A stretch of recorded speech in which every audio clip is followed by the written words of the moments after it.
If you're new to Deception Bytes, hit the like and subscribe button and be sure to hit the bell to be notified of future videos. If you wish to support the channel, the links are in the description below. Now, fasten your seatbelt. Here we go. Okay, peeps and peeplets, it's Wednesday, it's March 20th, and it's 8:40 p.m. Eastern Time, and we do have some Q drops to go over, so that's good. I didn't post last night, not because I was doing anything nefarious, and how dare you think I did? But no, I needed a night off. I'm looking into some things that I may want to write another book about, so I was doing some investigating type stuff. Anyway, and I've got a new lighting setup again because the consensus last time was that it wasn't better. So let me know if this works better or not. It's in the grand scheme of things, it's neither here nor there, but if I can make it better, then why not? So let's get into Q right away, like now. Okay, here is the first post from Q. I do believe it is the first post. Let me check. Yes, it is. It is. I've had to restart this video. How many times? Probably about 7, because I am in the most bizarre mood, like out there mood. So hopefully I can get through this and sound, sort of semi-normal, which I don't know. I should give that up. Anyway, let's look at this. The first thing we have is a link to John Solomon's Twitter account, and he tweets the following. Ukraine opens probe into foreign effort to influence U.S. election to help Hillary Clinton. Now, that is basically, we could go out to the actual article itself, but that is what Q wants us to know. Ukraine's opened this probe into foreign effort to influence the U.S. elections to help Hillary. Now, you can't make this stuff up, people. Here's Hillary, blaming Trump all this time that he colluded with Russia, and now Ukraine opens, a probe into Ukraine helping her. Well, they didn't help her very much, did they? She couldn't win a rigged election. How crazy is that? It's pretty darn crazy if you ask me. All right. Now, Q also gives us a link to a news site, Fox News, and we're going to go out and take a look at that. Interesting stuff happening. Interesting stuff. Let me get some of this stuff off of here. All righty. All right. Obama White House counsel faces possible prosecution in Mueller-initiated probe. Interesting. Former Obama White House counsel and Clinton-linked attorney Greg Craig may soon be charged by the Justice Department for engaging in illegal, unregistered overseas lobbying in a case initially probed by special counsel Robert Mueller, a development that would make him the first Democrat to face prosecution amid the long-running Russia investigation. The case centers on lobbying work that Craig performed in 2012 for the Russian-backed president of Ukraine, Viktor, I'm sorry, I can't pronounce his last name. While Craig was a partner at the law firms Skadden, Arps, Slate, Meagher, and Flom, well, that's a mouthful. Craig allegedly never registered as a foreign agent under a U.S. law known as the Foreign Agents Registration Act, or FARA, which requires lobbyists to declare publicly if they represent foreign leaders, governments, or their political parties. Bad boy. FARA violations were only rarely prosecuted until Mueller took aim at Paul Manafort, President Trump's former campaign chairman, for his lobbying work in Ukraine. Manafort, who connected Craig with Yanukovych, has been convicted on numerous bank and tax fraud charges and was separately accused of FARA violations as well. He was sentenced earlier this month to approximately 7 years in prison. Craig left Skadden last year as his work with Manafort became public. In January, Skadden agreed to cooperate with the DOJ's registration requirements and paid $4.6 million in a settlement to avoid a criminal prosecution. We have learned much from this incident and are taking steps to prevent anything similar from happening again, the firm said in a statement at the time. As with Manafort's case, there is no indication that Craig improperly colluded with a foreign government while he was serving in any official capacity. Craig worked as White House counsel from 2009 to 2010 and previously worked in the Clinton administration on impeachment matters. Mueller referred the Craig case to the New York federal prosecutors, apparently because it fell outside his mandate of determining whether the Trump campaign coordinated with Russia. They didn't. New York prosecutors ultimately forwarded the case to the Justice Department in Washington, D.C. in January for a now imminent final decision on filing charges, the New York Times reported Tuesday. Separately, New York prosecutors are also looking into potential similar charges regarding another Clinton-connected Washington insider, Tony Podesta. There's a name we're all familiar with. In September, Manafort admitted to directing two firms, Mercury Public Affairs and the Podesta Group, to lobby in the U.S. on behalf of a Ukrainian political party and Ukraine's government, then led by Yanukovych, Manafort's longtime political patron. Mercury and Podesta were paid a combined $2 million on the project, then registered under a less stringent lobbying law that doesn't require as much public disclosure as FARA or FARA. Now, I'm not going to read all of this because I don't think it's necessary. Let me just, for Trump and other Republicans who have long accused Clinton backers of skirting the law, that explanation amounted to a weak effort to obtain plausible deniability. Was the brother of John Podesta paid big money to get sanctions on Russia lifted? Trump tweeted in 2017. Did Hillary know? I guess maybe we'll find out if Hillary knew. I think Hillary knew a lot about a lot of things that will eventually come out. And we will see later in Q's drop that discussing the Clinton Foundation. Anyway, let's go back here. I feel it throws me off with the camera right there. I don't know why. Does it throw you off? Is the universe tilted? Okay, let's go back. I told you, it's just a weird day for me. Numbers do not always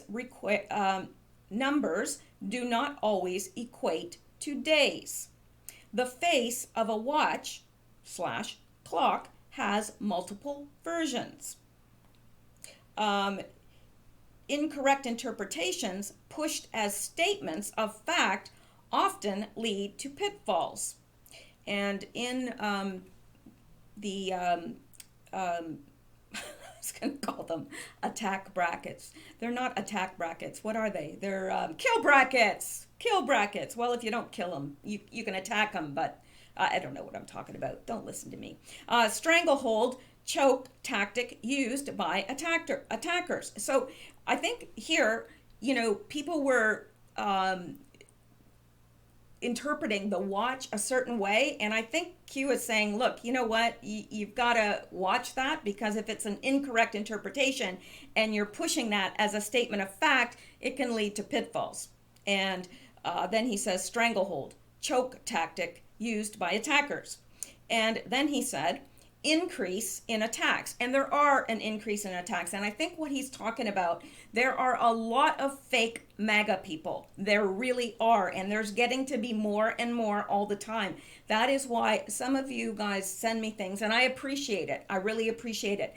But I look into it and I think, I don't know. I don't have enough verification here to bring that. And when I do bring stuff that I don't know, I always say, look, I don't know. This could be false, because I've done that before. I've brought something and it turned out to be false. I can't remember what the last one was, but you all corrected me in the comments, and I appreciate that. But there's a lot of fake MAGA people out there, and what they're doing is they're bringing these wild out there stories. Like there's one story, and I'm not sure, and that's why I didn't bring it, that Lisa Page is a spy for, I think it was Ukraine. I don't know. There's not, I don't think it's been thoroughly vetted. So I don't want to bring that, because if you're pushing stuff like that out as fact, other people are pointing and saying, well, you know, this whole thing is a joke. Look. And that's what's been happening.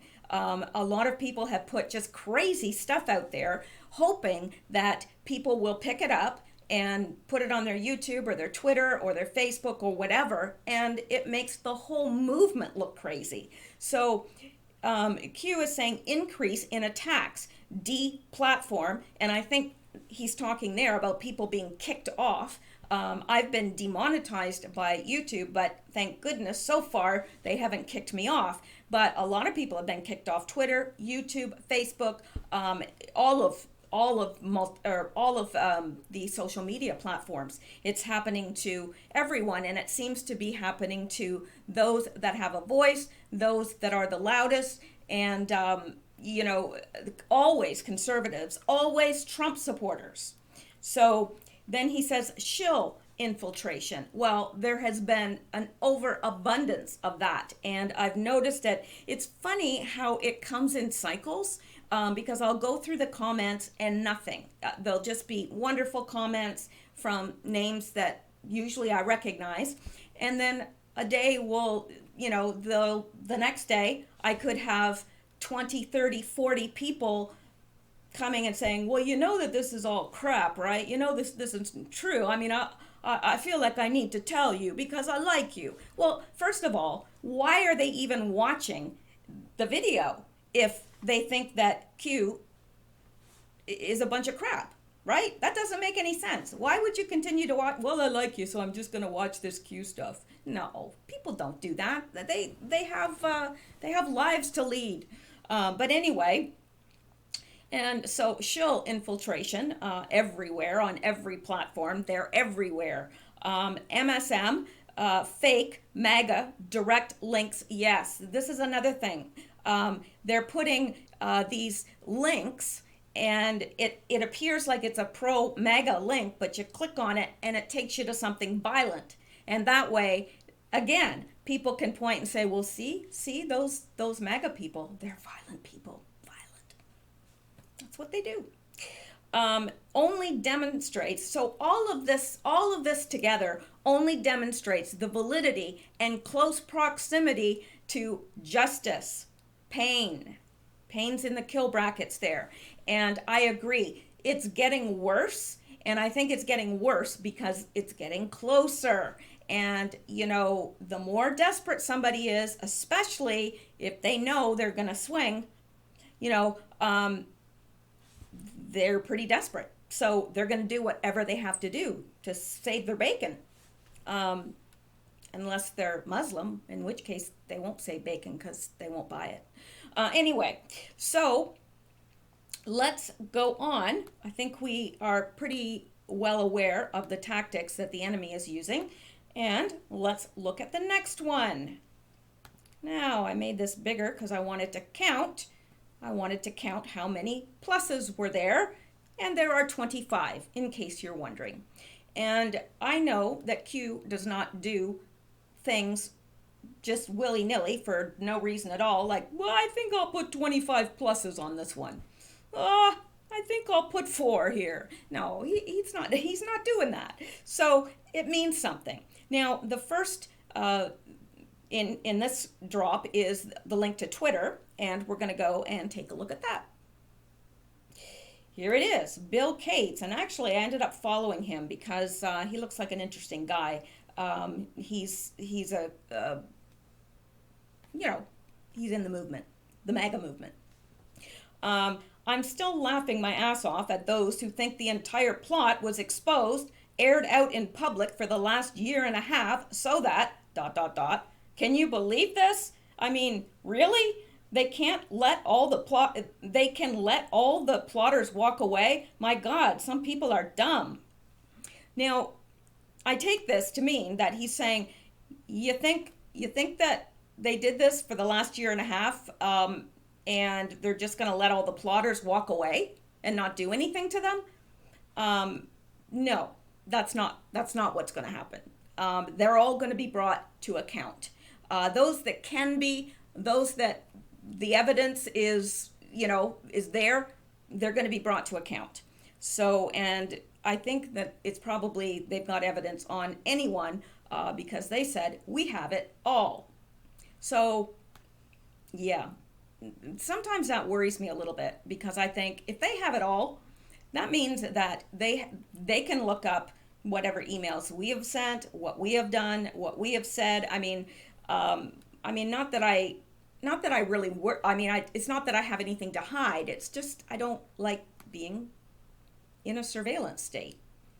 But all right, well, let's get back to this. So we have this, and then Q says the attempted coup, treason. Okay, it wasn't just it was an attempted coup, but it was treason. Opens the public door to more serious ... The pill must be easy to swallow. The lead in. The public must be prepared for what is to come. For what is about to come. The Clinton Foundation, and he's got that in quotation marks and 25 pluses afterwards. Q. So he's saying that, okay, it's not like they can just come out and say, you know what, Hillary Clinton's a pedophile, and, she, has peculiar culinary practices. It's like, I like children, but oh boy, I'm full. I can't eat a whole one. Yeah, like that. So, and I'm not making light of it. Well, I kind of am because that's just the way I deal. But anyway, you can't come right out with that stuff. So you've got to lead in. And so that's what's going to happen. You're going to have to red pill the public a little bit more. Like, sure, there's more and more people waking up every day, but there's still not enough people awake yet. And so you can't just put that on Fox News or CNN. Well, not that they would anyway, but when it comes out, it's going to have people in shock as it is. So I think they're going to lead into the really serious stuff like child trafficking, etc. And it says, and this is interesting because I knew that those 25 pluses meant something, and this could be the meaning, but I'm not pushing this as this is fact. I don't know, but it could be. So I'm going to show you what I think it could be. And this is not Q's link, this is mine, just so you don't get confused about that. Australian diplomat whose tip prompted FBI's Russia probe has ties to Clinton's. Okay, I know what you're saying. You're saying, okay, I'm not getting the 25 connection. You will. All right. The Australian diplomat whose tip in 2016 prompted the Russia-Trump investigation previously arranged one of the largest foreign donations to Bill and Hillary Clinton's charitable efforts, documents show. Former Australian Foreign Minister Alexander Downer's role in securing 25 million in aid from his country to help the Clinton Foundation fight AIDS is chronicled in decade-old government memos archived on the Australian Foreign Ministry's website. So that's interesting. I think it may be related because this is the first time I'm hearing this. I don't know about you guys, but when was this written? This was written, this month. Oh, no, a year ago. Never mind. Okay, but anyway, I still do think that this has something to do with this. It says Downer and former President Clinton jointly signed a memorandum of understanding in February 2006 that spread out the grant money over 4 years for a project to provide screening and drug treatments to AIDS patients in Asia. Wonder if they ever got that treatment. Probably not.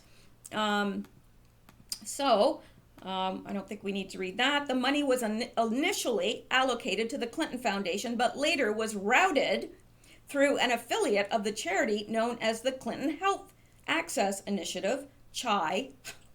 Officials said Australia was one of 4 foreign governments to donate more than $25 million to CHI, records show. In the years that followed, the project won praise for helping thousands of HIV-infected patients in Papua New Guinea, Vietnam, China, and Indonesia, but also garnered criticism from auditors about management weaknesses and inadequate budget oversight, the memo shows. Downer Now, Australia's ambassador to London, provided the account of a conversation with Trump campaign advisor George Papadopoulos. That's right, George Papadopoulos, at a London bar in 2016 that became the official reason the FBI opened the Russia counterintelligence probe. So, I don't know, maybe not related at all. And who knows? Q, I am quite positive, has a reason for putting those pluses there, but I don't know what that reason is. This is just a surmisal. Is that even a word? I don't think so. It should be. But you know, I guess time will tell. Or it could be that there are 25 different counts against Hillary Clinton. I would think that there'd be a heck of a lot more than that. But anyway, that is that. So, now, here is the next one. Did both of Hussein's parents learn Russian? Well, as a matter of fact, they did. Barack Obama was born in 1961 in Hawaii. No, he wasn't, but I just took this out of a wiki page. He wasn't born in Hawaii. We all know that. To a white woman from Kansas and a black man from Kenya, Obama's parents met in a Russian language class at the University of Hawaii. Well, isn't that interesting? Is Russian a common language to learn? No. I would be surprised, actually, that many universities would even offer that, Russian. But I guess it depends on what career you're in. If you're in something like political science or something, it might be quite expedient to learn Russian. Not an easy language to learn, so you would have to, have a good reason for learning it politically, or have a good reason career-wise for wanting to learn Russian, because I just don't think that many people would learn it for fun. But hey, some people have bizarre ideas of what is fun. But, you don't really run into many Russian people here, so I just don't see a need for some people would need to study it, but rare. Most people, if they're going to learn another language, it's either French or Spanish. So, anyway, is Russian a common language to learn? Think then. Think now. Think Nellie Orr. Well, we know Nellie Orr speaks Russian, right? Why would you need to know how to speak Russian in their field of practice, public fields? That's a good question. The Cold War. Well, and the Cold War, that started in what, 1947?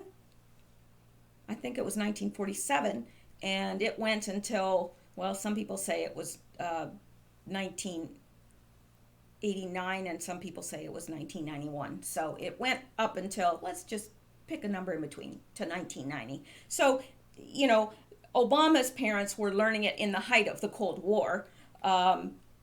Whether that matters or not, I don't know. But Q has said the Cold War.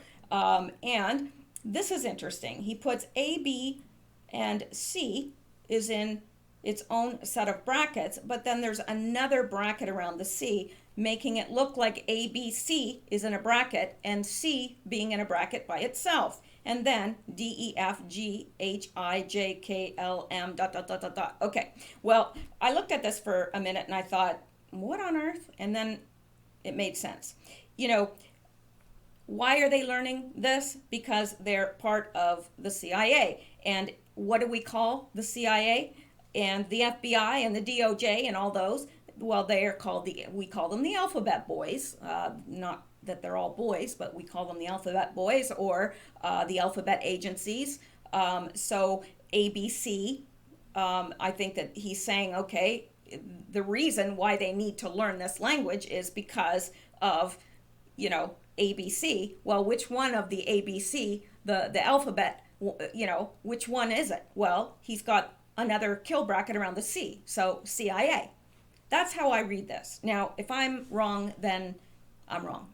And if you guys have any other additional ideas of what that could be, please put it in the comments below, because we're always open to different ideas and looking at it in different ways. So I don't know, but you always refer to those agencies as the alphabet agencies or the alphabet boys. I've heard it, but I guess that's not really too politically correct these days. So the alphabet agencies, and so it's one of the alphabet agencies, and the C is there. So I would say it is the CIA.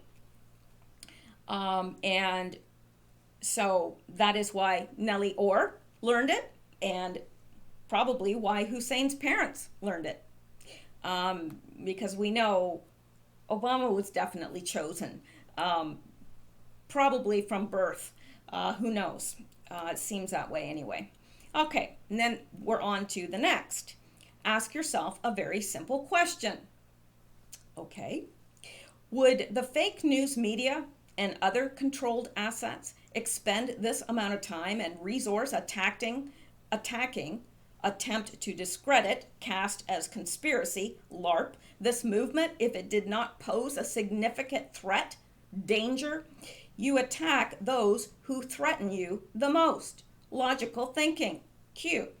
And Q has asked that in the past, and I think sometimes he brings these things around again because it's good to keep that in our minds, and also for the new people, because there's a lot of people that are coming on board every day and becoming more and more aware of who Q is and what it is and what the movement's all about. So they're coming on board, and they need to know that. They need to think about these things like, yeah, why is there so much attacking of Q and attacking of Trump and all, well, we know.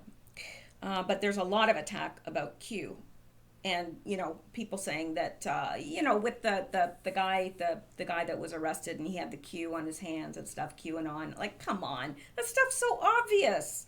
Like, really, they need more intelligent people to come up with this stuff. Really, they do. They need to hire people with higher IQs. I'm not joking. Really. Because they're transparent. So easy to see through. Anyway, let's go on. All right. Now, Q is making reference here to an earlier drop of his from March 14th. That is this right here. We're not going to go out to this link because we've looked at it before on March 14th. And here he was talking about being on guard for false flags, right? So be vigilant at all times. US, UK, France, Italy. See something, say something. Narrative change needed. Fake news attempting to rebrand harmful testimony and instead provide misleading info to their readers. Enemy of the people. Q. So that was the drop from March 14th, telling us to be aware of and on alert for false flags because they need a narrative change, which, these things always seem to come out at, these tragedies always seem to come out at opportune times, right?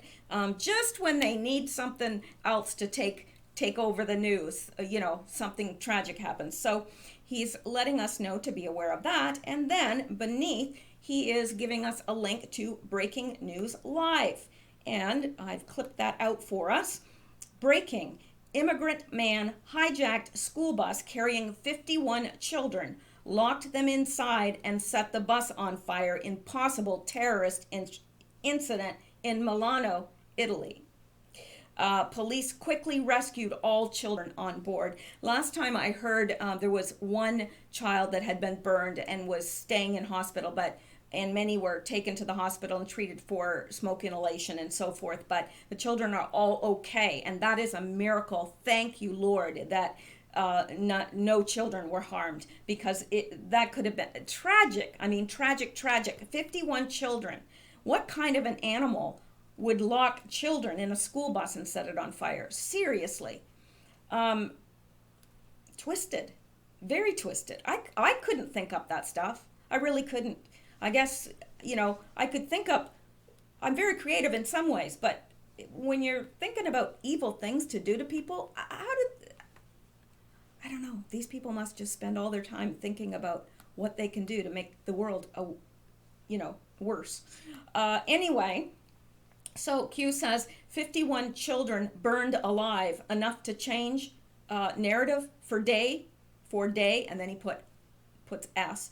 This is not a game. These people are sick.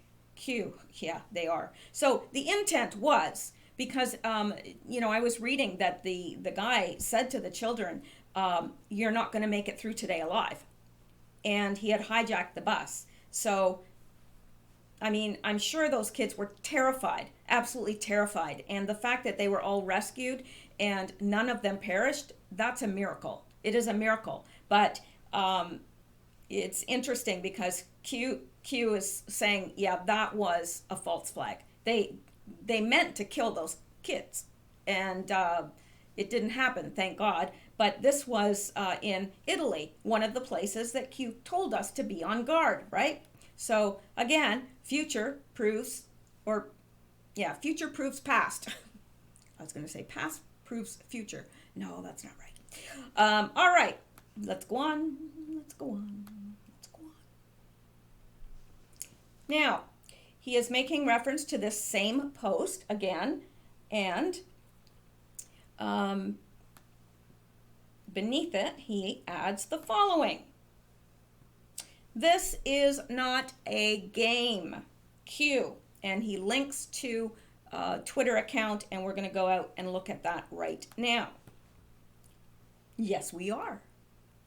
Because we can. Sorry, I've got something in my eye, which is probably cat hair. All right, shocking video footage in Italy. School bus driver identified as a migrant with Senegalese origin sets a bus on fire with children in alleged suicide attempt. 12 children brought to the hospital, 1 child severely injured with burn marks. Now, this is the video, but I'm telling you, I really can't make out what's happening here, but let me see. There's no sound to it, I don't think. I'll turn up the sound anyway. But here we've got, let's go back here. There is sound. So here is the bus. And it's trapped in traffic, and but it manages to get free.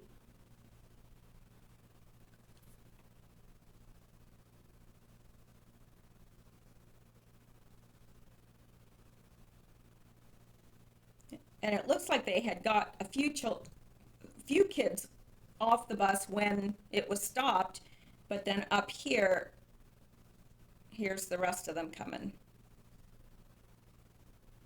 And I can't really see what's happening to the bus because it doesn't appear to be on fire. To me. Oh yeah, maybe it is. Awful. So that is the video. Not really that clear what is going on, but at least it shows.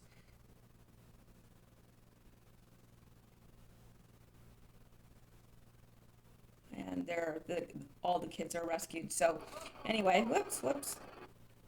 All right, let's go back to Q. Now, here we go. All right, so Q provided that video link, and this is not a game, and indeed it is not, because it just seems that they're ramping up. Time is short, all this stuff's coming out, and they're ramping up. So, and a terrorist attack can happen anywhere. to anyone. I mean, it used to be that you thought, oh, it's just the big cities, or it's just overseas, or it's just it can happen anywhere. So really, see something, say something, and stay safe. All right, now here is the next one, and this is interesting too. Let's look at this. Not going to read all of this because I don't think it's necessary. I don't think, but okay. He had a perpetual smile even when he was correcting you. Obama leads the tributes to his chief economist, who also advised Bill Clinton after he takes his own life, aged 58. Alan Kruger, 58, was a Princeton University economist who served in the Clinton and Obama administrations. Man, you know, so many people. Why is it that if you know the Obamas or if you know the Clintons, you end up committing suicide? What is it? I mean, people just dying to be around them? I don't know. I just, you know, well, we know. He was known as an expert on the labor market who argued that raising minimum wage did not slow hiring. President Obama named Kruger chairman of the White House Council of Economic Advisors. He helped us return the economy to growth and sustained job creation to bring down the deficit in a responsible way, Obama said in a statement. So, yeah, this guy just, you know, up and kills himself. Right. Now, let's go back and see what Q has to say. And he takes out the part from the article that he wants us to be sure to read.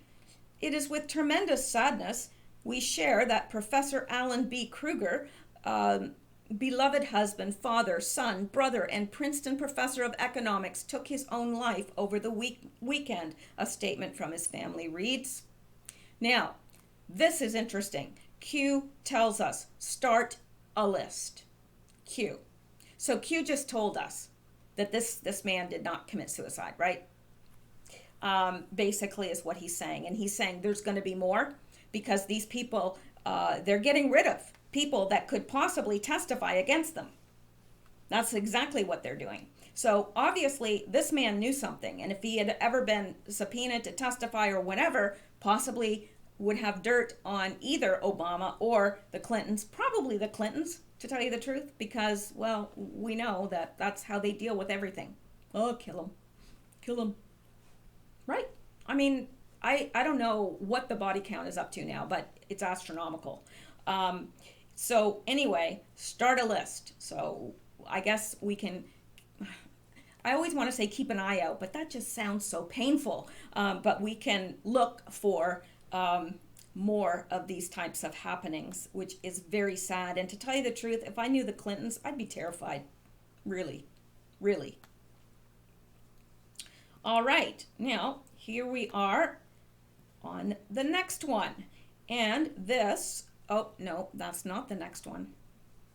It's actually, I clipped this out because a Q refers to it here. I know, bleach for the eyes. But anyway, except, man, look at that location. I mean, absolutely beautiful. I would love to be in that water. Oh, I would, well, maybe not that water, not there, not then, but water like that, not there. Okay. So we got this picture of, well, here's Bill Clinton. That looks like a Podesta. I think that is Tony Podesta. I could be wrong, but it looks like him. Not sure who this is. Not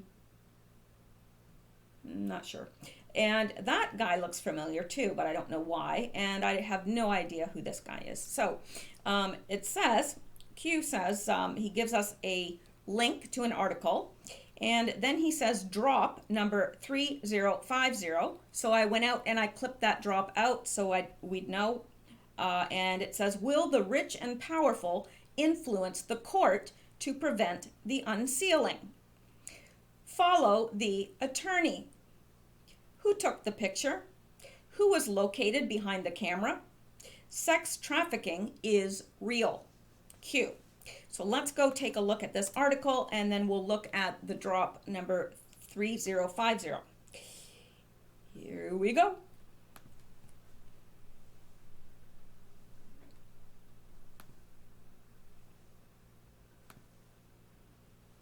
All right.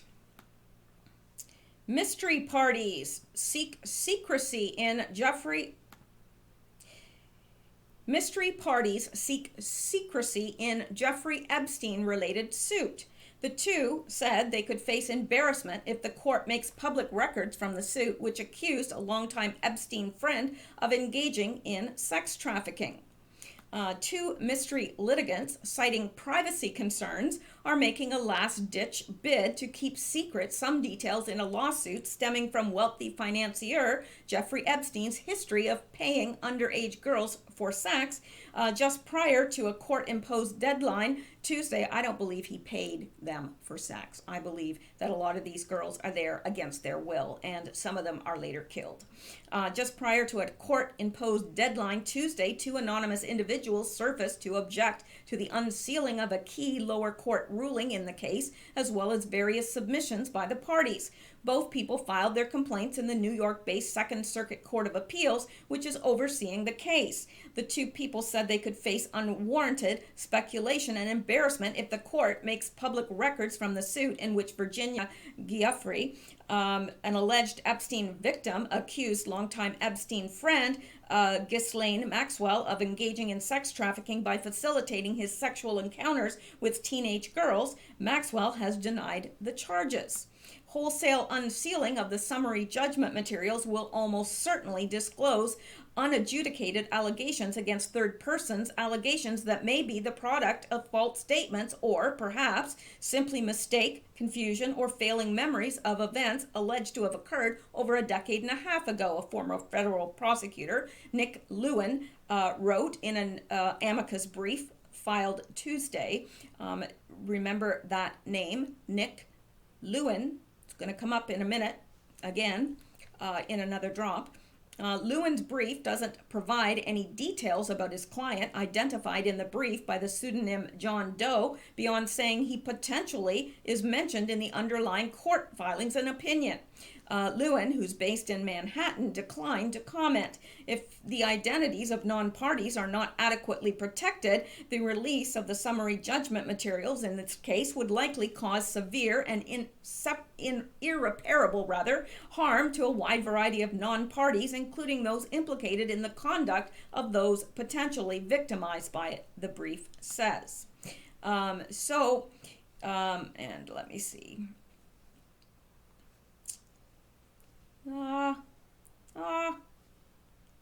Let me jump down here. Maxwell indicated in papers filed by her lawyers Tuesday that she continues to oppose any unsealing. Her attorney said that if the appeals court believes some unsealing is required, the matter should be returned to Sweet for action since he is most familiar with the case. Jeffrey is supporting immediate unsealing of some material in the case and a broader unsealing of all records, but said in a filing Tuesday that some personal information should be held back, like names of minors, social security numbers, dates of birth, and phone numbers. The truth is that Ms. Maxwell and Mr. Epstein sexually trafficked Giuffre to their well-connected friends, both in this country and elsewhere. Jeffrey attorneys Paul Castle and Sigrid Macaulay wrote, unfortunately, critical documents and transcripts proving the truth of Ms. Jeffrey's allegations remain sealed in the vault of the U.S. District Court for the Southern District of New York. It is time for the truth to come out. Last month, a federal judge in Florida ruled that federal prosecutors broke the law a decade ago by failing to consult with and misleading victims of Epstein before making a deal that waived any federal charges in exchange for him pleading guilty to 2 state felony prostitution charges. He ultimately served 13 months of a 19-month sentence, much of it working from his office during the day. Wow, The ruling has been a major headache for Labor Secretary Alex Acosta, who was U.S. Attorney in Miami at the time and approved the plea deal. A Justice Department ethics watchdog has launched an investigation into the episode. Acosta has denied any wrongdoing and said the deal was a reasonable move by his office in light of the available evidence and other considerations. So, let's go back to Q. I bleach again. So that is the article, and Q is asking, will the rich and powerful influence the court to prevent the unsealing? Well, I sure hope not. Then he says, follow the attorney, the name that I mentioned. Who took the picture? I don't know. Now, is Q saying that the attorney took the picture? Who was located behind the camera? I don't know.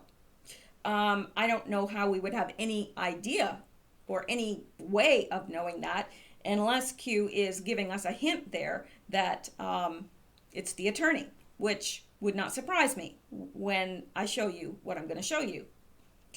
All right. Sorry, I almost forgot the drop 3050. And that is this.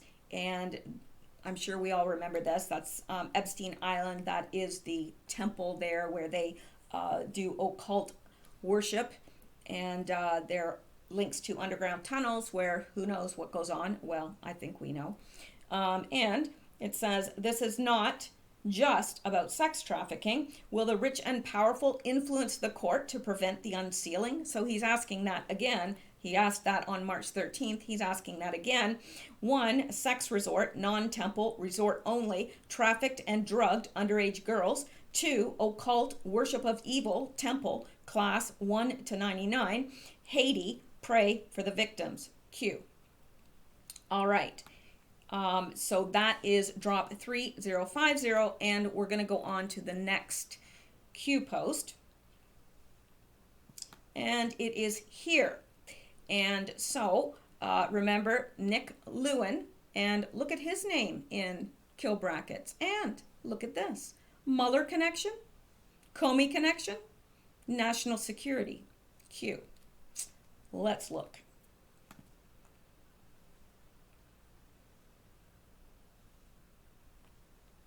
This is the United States Court of Appeals for the Second Circuit.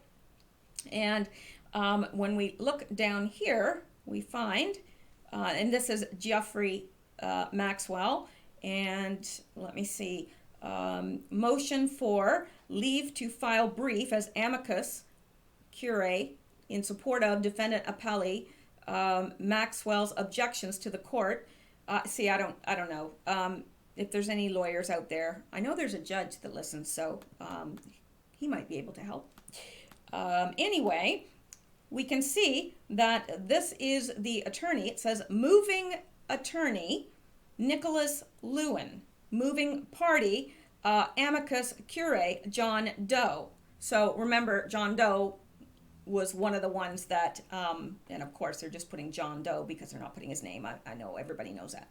But anyway, he didn't want his name in this and so forth. And look at this. He moved this to attorney Nicholas Lewin. I guess that's what that means. Anyway, that's who the attorney is. Nicholas Lewin. Nick Lewin. Yeah. And let's find out. I mean, I don't know. This is full of a lot of legal jargon, and I'm not really exactly sure what all that means. But if there's somebody out there that's lawyer or a legal assistant or whatever, you could probably help out and just let us know what this is exactly. So let's go back, because we're just getting to the juicy stuff. Nick Lewin, Mueller connection, Comey connection. Well, let's look. Looky here what I found. Now this is my link, not Q's, but let's looky here. Very interesting. Now, oh crap. Is it not going to let me see it? Here we go. Yeah. All right.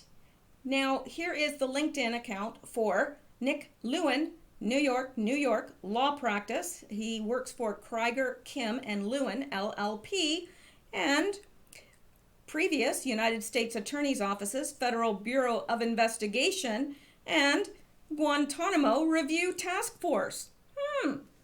Interesting. No? I think it is. Uh-huh. Oh, but we're just getting to the good stuff. Hang on.